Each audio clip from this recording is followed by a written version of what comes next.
Ta-da! Hey guys, ladies and gentlemen.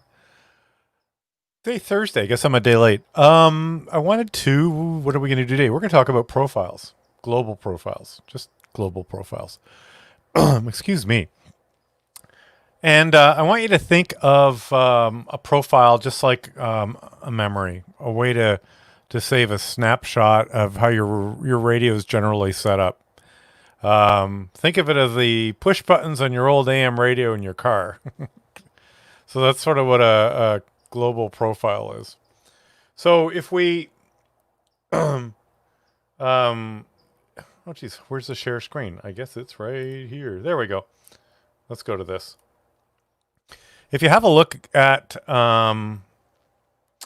the manual, the SmartSDR Software User's Guide, which is available in the download area, which is very useful. There's section 18.3 talks about global profiles. And global profiles are something that you have to save. And I use them for a lot of different reasons. I've got satellite profiles because I'm doing on this particular radio. I do a number of items with VHF and UHF or 6 and 2 meters. And hey, Mike, how are you? So that's what a global profile is about. And if you can look at it, I tried to highlight some stuff. And they manage the state of our PAN adapters and slice receivers and the layout. And put it on frequency. So that's really what a global profile does. So you may want to take a minute and read through this. I'm not going to read it for you. I figured most of you can read. I'm kidding. I know all of you can read. And have a look at this. And changes to global profiles are not saved automatically. You have to save them. So we're going to show you how to do that and how to make a couple. So have a look at this section 18.3. There's how you save them. We'll show that and how you load them, and we'll talk a little bit about that. And there's some default profiles, and this is a whole section. You may want to take a few minutes to go all the way through. And I could spend a lot of time at it, but it's reasonably well worded. So let's look at a global profile. So just bear with me a second while I stop this, and I then have to stop that, and I gotta share an application. Let's call it SmartSDR, and there we go. Hey Richard, how are you? So hopefully Richard, you'll know a little bit about more profiles, and I don't use them a lot. I've been playing with them a little bit. Maybe that's just me. As I change bands and stuff, I always check to make sure everything's set up. So this is a live screen. And you could do this on a Maestro or an M model, but we're going to use SmartSDR. And it happens to be on a a frequency where I just generally load some mornings just to see if I can hear some UHF and VHF beacons. I think right here is the 2-meter beacon. And yesterday it was booming in, and it's about 150 kilometers away. And today I got nothing. So that's okay. But that's not what we're here for. So if you look all the way down under profiles, you get to see all these. And here's a satellite profile called for CAS4. Don't worry about that. It's a satellite profile, but it's a configuration I've saved. And if I just click on it, it'll reconfigure my screen. And I'm just going to double click on these arrows to bring the VFO slices into view. Look at those birdies. And so that's what a profile does. It has set this up for me so that I've got 2 meters on transverter A, 2 meters on transverter A, and UHF on transverter B. But I have another profile, and we can, what I did, a 20 meter FT8 one. And boom, there it is, and that's how I saved it. So how do you save a profile? Well, let's say you had and I don't have a really good HF antenna on this radio, but let's just say you were going to go to band 40 meters. 40 meters. We're going to mute that call that's ringing. Phone's ringing off the hook today. I'm going to zoom in a little bit. And maybe it's on that frequency. I've got I'm in lower sideband. And I can just say profile, save global profile. And good, you can see that. I can call that, 40 meter, 40 meter, whatever, test, or whatever you want to call it. And I'm just going to hit save. So I've now saved that profile. Let's just pick up another one that I've got. Oh, FT8 on 2 meters. So I'm just going to double click on that. And I must have obviously saved this with 2 pan adapters, but you get the idea. So now let's go back to the one that I just had, profiles, and you can see it here. So we did that 20 meter FT8. What was the 40 meter one? Are these in alphabetical order? We did 40 meter test. There it is. Double click, and we're now back to the one we saved.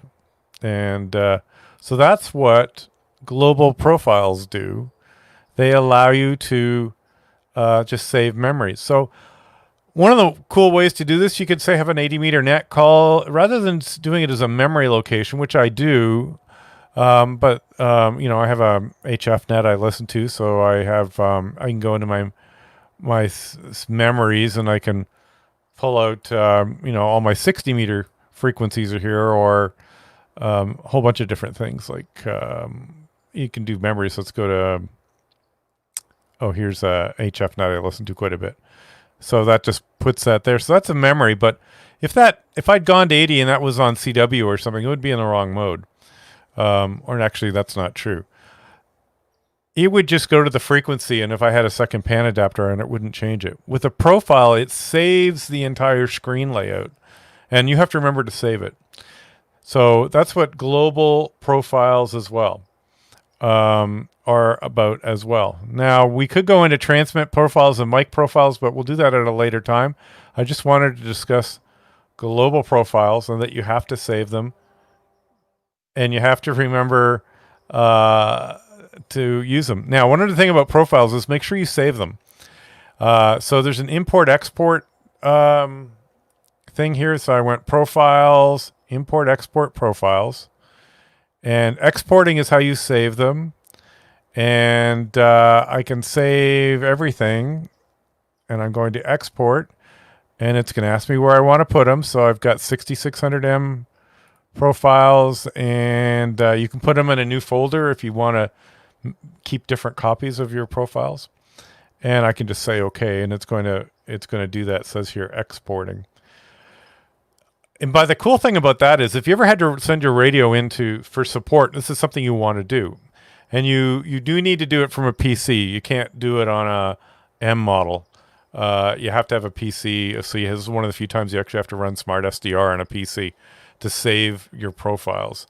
And if we sent the radio in, they're going to upgrade the software to the latest software for version 2 or version 3 as part of a support process. And they'll let you know that. But they probably should ask you, and I think they do, to make sure you save your profiles so that when you get your radio back, you can just re-import by going into the same, profiles. You can go into the profile manager and you can load. Actually, that's not true. We're going to profiles. And we're going to import-export profiles, but we want to import the ones we saved. So you just point to the directory that you had them in. And here's a bunch I've saved. They're done at different times. And so you can actually stack them up too and have a whole bunch. So that is global. That is global profiles. Richard, and I will probably go into transmit profiles a bit later. But have a look in the manual on transmit profiles. Let's go back to this. I'll stop sharing. Let's see. I got to remove you. You get me back. I've got to stop and then share the manual, which is here. And so transmit profiles are in here, and they describe what is saved in a transmit profile and what is saved in a mic profile. So these are mic profile fields. This is what's saved in a mic profile. And these are what's saved in a transmit profile. And if I remember correctly, profiles, global profiles load the associated transmit profile. But it does say that somewhere.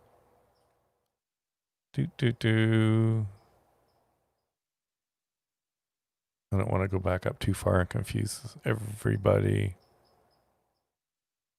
Global profiles also record the linking of the transmit antenna and each slice to a transmit profile. So the cool thing is, test it. Hey, Santiago, how are you? Try it. See how it works for you. But I've really liked using global profiles because I can save them. I've got satellite ones. I've got digital ones. I've got different ones for different bands. This is not my main radio, so this is just a test radio. So I use them to monitor beacons and all sorts of things. So cool thing is, try it. You can't break it. And you can always delete profiles. FR Stack, by the way, is a cool program that if you have to delete a bunch of profiles or change them, if you're not familiar with FR Stack, it's a great add-on for that sort of thing. So that's all about global profiles, and just a pinch. So you guys have a good day. I hope some of you guys work some meteor scatter stuff. I worked a ton today and this morning. I was up really early, and there's some really good scatter. So I caught few new grids, and so WSJT, Slice Master, and away you go. And I was looking, no 2 meter stuff at the moment. 73 guys, take care. Thanks for listening. Have a good day. Mike, VA3MW.